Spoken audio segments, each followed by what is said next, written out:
인류의 문명을 가장 크게 바꾼 것으로는 뭐가 있을까요? 스마트폰? 인터넷? 그것도 물론 맞겠죠. 이것들이 없다면 여러분은 이 영상을 보지 못하고 있을 테니까요. 종교? 그것도 맞긴 합니다. 오늘은 바로 균이 세상을 크게 바꿨던 사례를 알아보려고 합니다. 세계적인 베스트셀러 총균 세의 작가 제레드 다이아몬드는 철, 병균, 금속이 문명 발전에 많은 기여를 했다고 말했습니다. 총과 쇠는 그렇다 치더라도 한창 코로나 바이러스와 전쟁을 치르는 지금 병균이 문명을 바꿨다고 하는 말은 그럴듯하네요. 역사 속 가장 유명한 전염병은 패스트, 즉 흑사병일 것입니다. 흑사병은 쥐에 기생하는 벼룩이 패스트균을 사람에게 옮기는 중세 최악의 바이러스였습니다. 유럽에서 최대 2억 명 가까이 되는 인구가 흑사병으로 죽었다고 하죠. 당시 세계 인구가 4억 5천만 명으로 추정된다고 하니 얼마나 많은 사람이 죽었는지 감이 잡히시나요? 하지만 이런 무서운 전염병이 오히려 서유럽 국가들의 경제 팽창을 도왔다는 사실, 바로 이 흑사병은 임금의 상승을 불러왔습니다. 흑사병이 어떻게 임금을 올렸냐고요? 말씀드린 대로 흑사병이 너무 많은 목숨을 앗아갔기 때문입니다. 흑사병은 당시 서유럽 전체 인구의 30%, 많게는 무려 50%나 되는 인구를 사망으로 몰고 갔는데요. 이로 인해 소작농이 크게 줄어들게 됩니다. 노동자가 줄어들자 영주들은 노동력을 확보하기 위해 노동임금을 2배, 3배, 나중에는 무려 10배까지 인상했다고 해요. 지금 월급의 10배라니 상상만으로도 좋네요.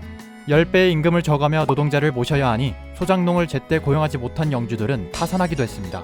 영주들의 힘은 점점 약해지고 반대로 노동자들의 힘은 점점 강해졌죠. 1000년 넘게 유지되던 갑을 관계가 역전되기 시작한 것입니다. 이렇게 봉건제의 종말이 찾아오게 되는데요. 부르주아라는 계급이 탄생하고 농민들은 봉건제의 굴레에서 벗어나 자유민의 지위를 얻게 되었습니다. 본격적으로 시장과 화폐의 경제, 교역의 시대가 도래했죠. 흑사병은 기술의 발전도 함께 불러왔습니다. 임금이 감당할 수 없는 수준으로 높아지자 사업가들이 인간의 노동력을 대체할 기술에 투자하기 시작한 거죠. 흑사병은 일일이 수작업으로 진행되던 출판 공정을 획기적으로 바꿨습니다. 유럽의 최초의 금속 활자를 만든 구텐베르크, 다들 교과서에서 한 번쯤은 들어보셨죠? 그리고 또 그 당시에는 유럽 각지에서 대학이 세워지기 시작하면서 필사본의 수요가 늘어나고 있었어요. 하지만 기존의 방식대로 사람이 직접 필사하기에는 늘어난 급여를 감당할 수 없었습니다. 그때 금속 세공 관리공으로 있었던 구텐베르크는 이런 시대의 흐름을 제대로 읽어냈죠. 책을 금속 활자로 뽑아내면 이게 얼마야? 라고 그는 생각했을 겁니다. 그래서 세상에 나온 첫 금속 인쇄본, 라틴어 성서가 등장합니다. 보이지도 않는 작은 병균이 인류 역사의 거대한 흐름을 바꿨다, 이 말입니다.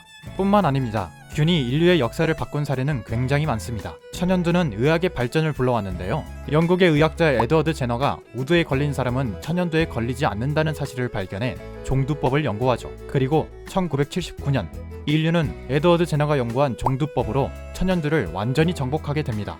21세기는 코로나19로부터 변화가 시작되었습니다. 과연 코로나 바이러스는 어떤 걸 바꿔놓을까요? 흑사병과 천연두가 그랬듯 코로나 바이러스도 우리가 살아가는 방식을 크게 바꿔놓고 있습니다. 이미 비대면 배달이 기본이 되었고 온라인 강의 시스템이 더욱 체계화되고 있으니까요. 이제 단순히 마스크가 답답하고 거리두기가 힘들다는 생각에서 벗어나 시대의 흐름을 예민하게 파악해야 합니다. 그리고 혹시 알아요? 어쩌면 코로나 이후의 새 시대를 선도할 만한 기막힌 아이디어를 발견할지도 모르잖아요. 마치 이전까지 단순한 금속 세공 관리사였던 구텐베르크처럼 말이죠.